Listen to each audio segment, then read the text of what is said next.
Hello guys, good morning guys. So ito, magluluto po tayo ngayon ng ampalaya, ginisang ampalaya guys. So ayan yung una kong ginawa guys, ginisa ko yung chicken guys, isasahog natin to sa ampalaya. At susunod natin yung kamatis. Luto muna tayo ng ginisang ampalaya at ito'y magbabaon po. Ako ngayon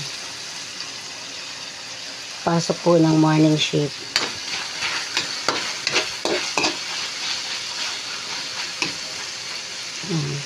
Hindi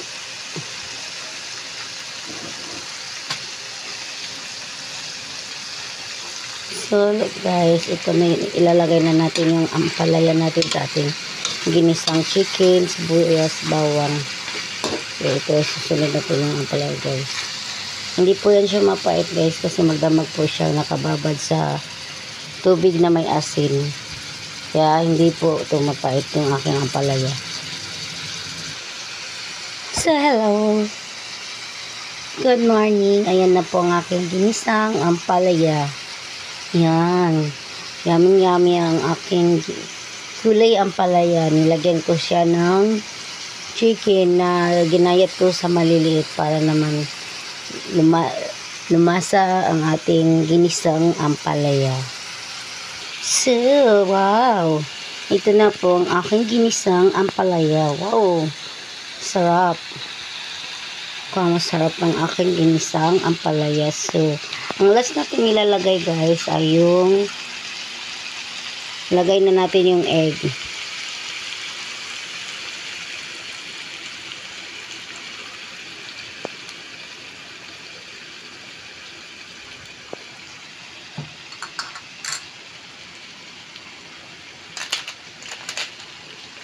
At syempre, para lalong sumarap ang ating kinis ng ampalaya, hindi maaring mawala ang ating magic sarap. Ito ang nagpapamagic sa aking niluluto. Magic sarap.